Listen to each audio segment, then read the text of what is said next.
บายดีพ่อกับพ่อเตื่อยคนบ้านนายเลยเนาะพี่น้องเนาะ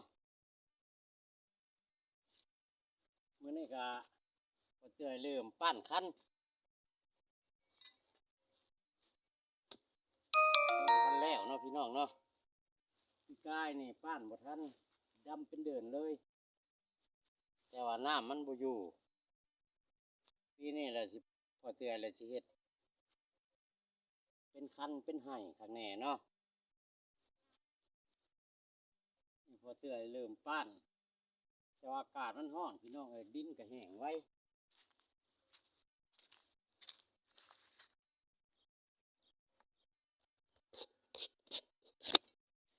เด้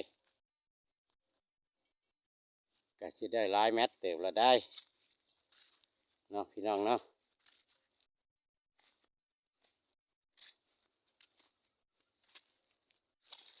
ทางนี้พอเตื่อยป้านได้อยู่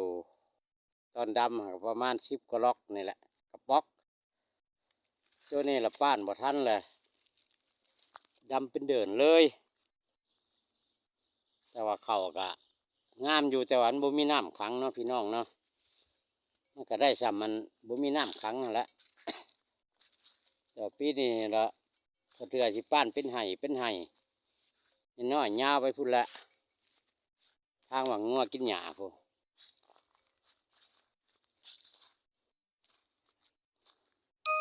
แดนพอเตื่อยทั้งนี้ก็มาชุดอยู่ขั้นตัวนี้แหละ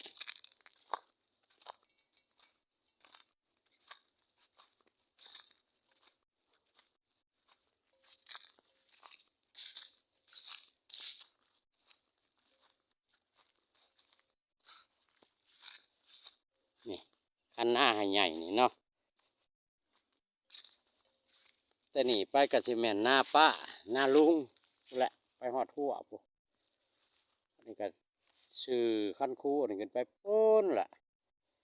ประมาณ200-300 เมตรอันนี้ตูบเทียงเพิ่นกะซีเมนหลังนั่นแหละแต่ว่าของพอเตือเลยทั้งนี้ภาคนี้ไปปูนแล้วก็พูไปทางนั้นก็น้องอีกเนาะพี่น้องเนาะน้องสะปูกายเต้าทานขึ้นไปพูกระแมนอีกโอ้ยเห็ด2 เท่าเนี่ยบ่ไหวพี่น้องเอ้ยอาศัยลูกใช้ล้านแล้วมาสอยยามดำหายดำนากันเนาะนี่แถวนี่พอเตือยังบ่ได้แต่งคันจริงๆมันก็งามอยู่ต่อเฟืองพี่น้องไฟมันลามป่าเข้ามามันใหม่เมื่อว่างันเขาจุดป่านะเบิ่งหญ้าปงนี่เขียวสุ่มน้ำคันน้ำนี่ว่าแต่ว่าดินนี่กะมันโมแมนดอกดินประเภทหนึ่งแต่ว่าปลูกเข่าใส่แล้วมันกะงามอยู่พี่น้องดินประเภทหนึ่งมันต้องดินควายดินผุปุ๋ยเนาะอันนี้ก็จักสิจัดอยู่ประเภทใดแหละแต่ว่าดำใส่แล้วมันผัดงามได้แหละงามกว่าขี้ทรายแหลบๆขี้ทรายแหลบๆแล้วเป็นเอือดนั่นคือหน้าทรงซึ่งของพอเตือยนะปลูกเข่าบ่ได้พี่น้องเอ้ยมันบ่งามเตือยมาชื่อใหม่ชื่อหน้าทรงนี้ก็ได้ประมาณ5 ปีนี่แหละแต่ว่าบุมีเวลาได้ซับได้สาวได้เห็ดนอนค่าเวียกค่างานแต่ว่าเดี๋ยวนี้พักผ่อนแล้วสบายไม่แต่ตั้งใจสาวให้สาวนาเห็ดเป็นไห้เป็นขั้นไว้ให้ลูกให้หลาน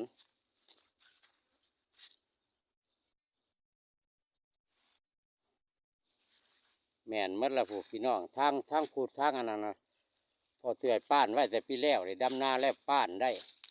รวมเมดกับ4-5-10-60 กระป๋อกนี่แหละน้อยก็มีใหญ่ก็มีพ้นกันหญ้าเขียวหญ้าป่งน้ำคันน้ำนั้นมันสิบ่เห็นแหละเนาะพี่น้องเนาะสังเกตว่าเป็นคันไห้คันหน้าบ่ได้ละพูนทั้งพุ่นกระแมนทั้งนี้กระแมน2 มื้อแล้วพี่น้องเอ้ยพอเตื่อยบ่ได้ถ่ายคลิปลงเครื่องความจำมันเต็มเนาะพอเตื่อยก็เลยประจักในเห็ดไปซื้อแม่มมาใส่โทรศัพท์ใหม่ เขาตั้งขายใหม่กับว่าลองถ่ายเบิ่งมันสิได้บ่เนาะคันได้ก็สิเห็นคันบ่ได้ก็บ่เห็นเนาะพี่น้องเนาะความจำโทรศัพท์มันมีแต่เท่าไร32 เมกะไบต์มันถ่ายบ่ได้ถ่ายล้ำกันโหลดแล้วถ่ายยังบ่ได้พี่น้องเอ้ยไปซื้อแมมมาใส่ลองเบิ่งเอามาฮอดนี่กับพอเตือยกับพักคลิปไว้นี่ก่อนเนาะไว้พอกันคลิปหน้าพี่น้องเอ้ยสำบายดี